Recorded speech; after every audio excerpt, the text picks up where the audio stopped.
Les premiers rayons du soleil se faufilaient à travers les rideaux, annonçant un nouveau jour. Arthur, le protagoniste de notre histoire, s'étira lentement dans son lit, chassant les dernières traces de sommeil. La lumière dorée illuminait sa chambre, révélant un espace ordonné et paisible. Une nouvelle journée commence. Sur son visage juvénile, une expression de calme et de détermination se dessinait déjà. Au dehors, le chant des oiseaux accompagnait le bruissement des feuilles dans la brise matinale. Arthur quitta son lit douillet et s'approcha de la fenêtre. Il inspira profondément l'air frais du matin, appréciant la tranquillité qui régnait sur le domaine. La journée s'annonçait radieuse, pleine de promesses d'apprentissage et d'aventure. C'est un jour comme les autres. Et pourtant, je sens qu'il est différent. Une énergie nouvelle semblait parcourir ses veines, une soif d'apprendre et de percer les secrets du monde qui l'entourait. Il jeta un dernier regard à la vue panoramique qui s'offrait à lui, puis se tourna vers l'intérieur, prêt à affronter la journée qui commençait.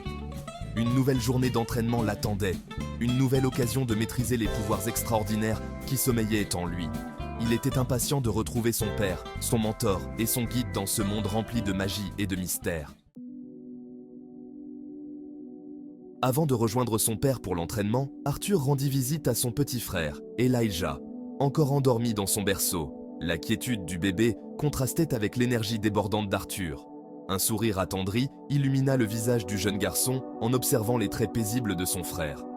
Sylvie, leur lien indéfectible, dormait paisiblement au pied du berceau. Bonjour Elijah, dors bien petit frère. La petite créature féline, à mi-chemin entre un chat et un renard, était bien plus qu'un animal de compagnie pour Arthur. C'était sa confidente, sa protectrice et sa compagne dans ses aventures. Arthur caressa doucement la fourrure argentée de Sylvie, l'attirant de son sommeil. La petite bête ouvrit lentement ses yeux émeraudes, lançant un regard affectueux à son maître. Un léger ronronnement s'échappa de sa gorge, témoignant de son affection pour le jeune garçon. Ensemble, Arthur et Sylvie quittèrent la chambre d'Elijah, se dirigeant vers le terrain d'entraînement où les attendait le père d'Arthur. Le terrain d'entraînement, situé à l'orée de la forêt, était un lieu familier pour Arthur. C'est là que son père, Reynolds, un guerrier aguerri et respecté, lui avait enseigné les rudiments du combat et de la maîtrise de soi. Chaque jour, sous le regard bienveillant mais exigeant de son père, Arthur s'entraînait sans relâche, repoussant ses limites physiques et mentales. Aujourd'hui ne faisait pas exception. Dès son arrivée, Arthur salua son père d'une révérence respectueuse. Bonjour père. Arthur, prêt pour une nouvelle journée d'entraînement? Reynolds, un homme imposant à la carrure impressionnante, lui répondit par un signe de tête approbateur. L'entraînement commença par une série d'exercices physiques intenses. Pompes, traction, course à pied, chaque mouvement était exécuté avec précision et détermination. Reynolds, malgré son âge et sa stature imposante, se déplaçait avec une agilité déconcertante, corrigeant la posture d'Arthur, l'encourageant à se dépasser.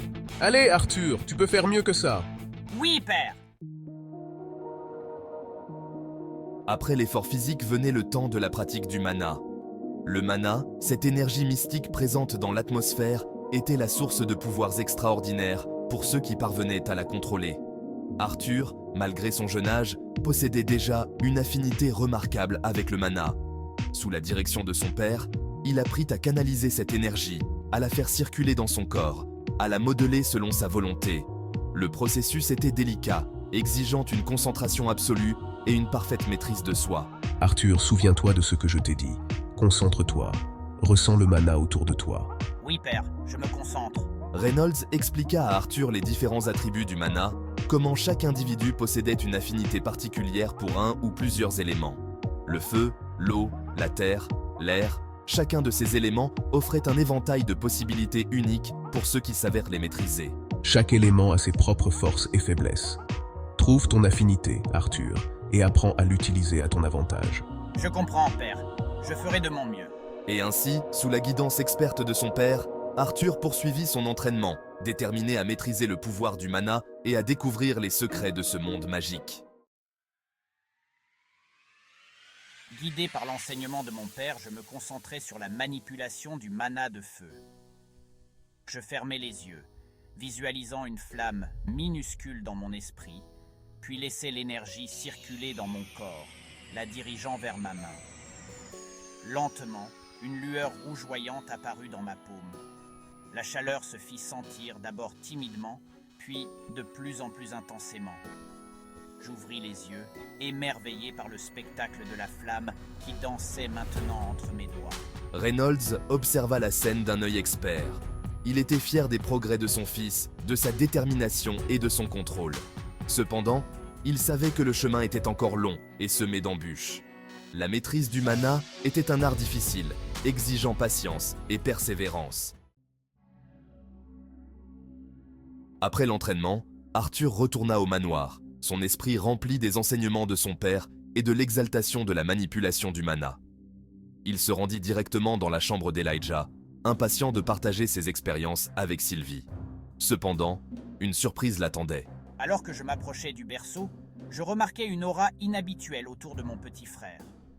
Le mana, habituellement calme et diffus, semblait vibrer autour d'Elijah, comme attiré par une force invisible. Intrigué, je tendis la main vers lui, essayant de comprendre ce phénomène étrange. À ce moment précis, une vague d'énergie jaillit d'Elijah, repoussant violemment Arthur contre le mur. Les poils hérissés, prêt à défendre son maître. Arthur, sonné par l'impact, se releva avec difficulté. Son corps était endolori, mais c'est surtout la surprise qui le dominait. Jamais il n'avait ressenti une telle puissance émaner d'Elijah, encore un bébé incapable de marcher ou de parler. Il observa son petit frère avec une attention nouvelle, cherchant une explication à ce déchaînement d'énergie incontrôlée.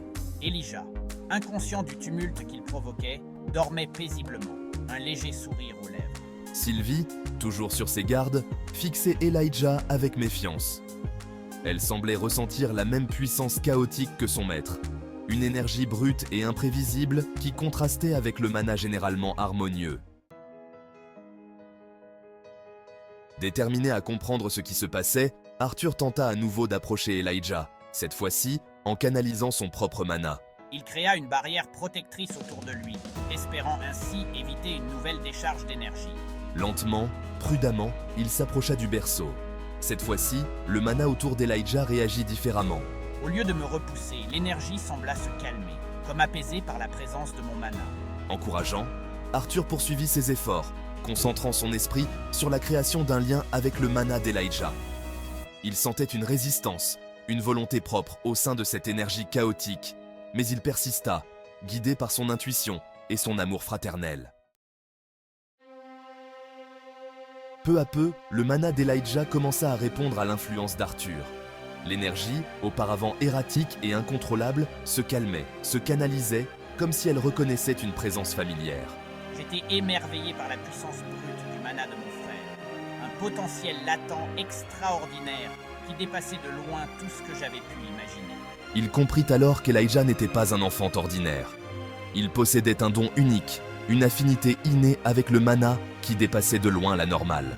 Si je parviens à l'aider à contrôler ce pouvoir, Elijah deviendrait un être exceptionnel, capable de prouesses extraordinaires.